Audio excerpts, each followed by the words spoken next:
আবারও চলে এলাম একটা নতুন ভৌতিক গল্প নিয়ে। আমি আছি আপনাদের সাথে জয়। হাওড়া থেকে রাঁচিগ্রামী স্টেশনের আত্মহত্যা। শুরুটা অস্বাভাবিক। শীতের এক সন্ধ্যা, হাওড়া স্টেশনে ৯ নম্বর প্ল্যাটফর্মের লোকজনের চিৎকার, অ্যানাউন্সমেন্ট আর চায়ের কুলহাঁড়ির ধোঁয়া মিশে গিয়েছে শহরের কোলাহলে। রাত 10টার দিকে প্ল্যাটফর্মে এসে দাঁড়ালো একটি এক্সপ্রেস ট্রেন, রাঁচিগ্রামী 18615। ট্রেনটিকে প্রথম দেখাতেই অদ্ভুত মনে হলো রুদ্রর। যেন একটু বেশি নিঃসঙ্গ, যেন ট্রেনের গায়ে লেগে আছে কোনো প্রাচীন বিষাদের ছায়া।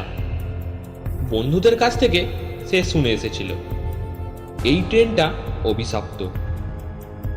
রুদ্র ছিল ভূতপ্রেমী। সে ভূতের গল্প পড়ে, রাত জেগে ভূতের ভিডিও দেখে, আর বাস্তবে ভূতের জায়গায় গিয়ে রহস্য খুঁজে বেড়ায়। এই ট্রেনের গল্পটা সে প্রথম শুনেছিল ফেসবুক গ্রুপে ট্রেন যাত্রার অদ্ভুত অভিজ্ঞতা নামের এক ফেসবুক পোস্টে। সে লিখেছিল, এই ট্রেনে মাঝরাতে একটা কামরায় কেউ একজন আত্মহত্যা করেছিল।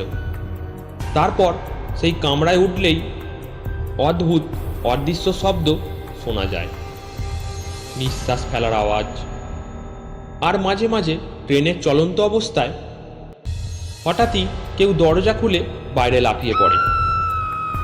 রুদ্র ঠিক করল সে একবার নিজে দেখে নেবে। S9 কামরার টিকিট পাওয়া যায়নি, তাই সে সাধারণ কামরার টিকিট কেটে প্ল্যাটফর্মে ঢুকে পড়ল। রাত তখন 10:35। ট্রেন ছাড়বে 10:50। সে খেয়াল করল S9 কামরাটা তুলনামূলকভাবে ফাঁকা। 5-6 জন যাত্রী, এক বৃদ্ধ দম্পতি, এক মহিলা আর একটা ঘুমন্ত বাচ্চা। সে যেভাবে হোক উঠে পড়ল S9 কামরাতে। রাত বাড়ার সাথে সাথে ট্রেন হাওড়া ছেড়ে এগোতে লাগলো অন্ধকারের দিকে। রাত তখন 1টা।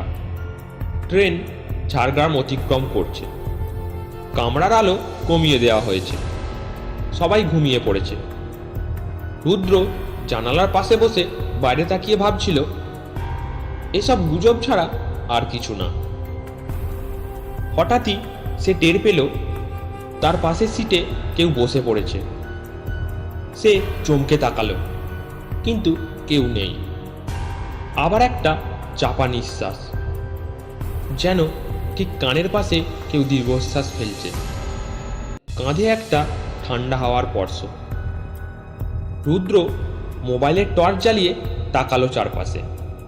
কেউ নেই, কিন্তু হাওয়ার মতো কিছুর স্পর্শ তখনও টের পাচ্ছে সে। রাত 1:45। ট্রেন তখন ঝাড়খণ্ডের গিরিডি স্টেশন অতিক্রম করছে। হঠাৎ S9 কামরার দরজা খুলে গেল।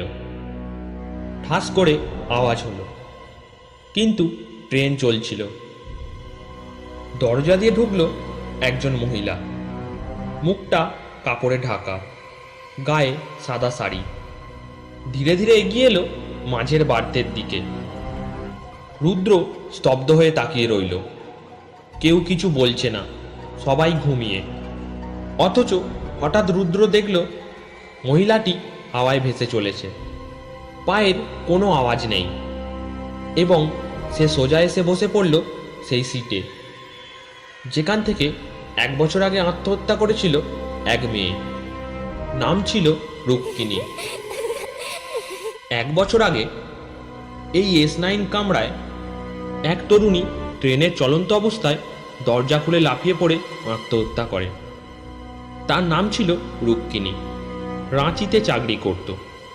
প্রেমিকের বিশ্বাসভঙ্গ আর পারিবারিক চাপে মানসিকভাবে বিপর্যস্ত হয়ে ট্রেনেই নিজের জীবন শেষ করে সে। তারপর থেকেই এই কামরা নাকি অভিশপ্ত। রাত তখন 2টো। হঠাৎ করেই ওই মহিলা মৃদু গলায় কাঁদতে লাগলেন। একটা আর্তনাদ, যেন কারোর ভেতরের দুঃখ ছিঁড়ে বেরিয়ে আসছে। রুদ্র দাঁতে দাঁত চেপে বসে রইল। কেউ যেন তার গলা চেপে ধরেছে। শ্বাস নিতেও কষ্ট হচ্ছিল। 2:15 ট্রেন আবার গতি পেল। কামরার দরজা ঠাস করে খুলে গেল। হাওয়া ঢুকে পড়ল ভেতরে। আর সেই সঙ্গে রুদ্র দেখল ওই মহিলাটি ধীরে ধীরে দরজার দিকে এগিয়ে গেলেন। সে চিৎকার করতে চাইল, গলা দিয়ে আওয়াজ বেরোলো না। মহিলা দরজার সামনে দাঁড়ালো, পেছন ফিরে তাকালো, আর চোখে চোখ পড়তেই রুদ্র শীতল আতঙ্কে জমে গেল। ওই চোখে কোনো মণি ছিল না, ছিল শুধু দুটো ফাঁপা গর্ত, কালো শূন্যতা।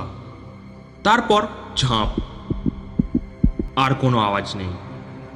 রুদ্র ছুটে গিয়ে দরজা দিয়ে বাইরে তাকালো। কিছু নেই, কেবল ট্রেন ছুটছে আর পেছনে অন্ধকার। রাত 3টা।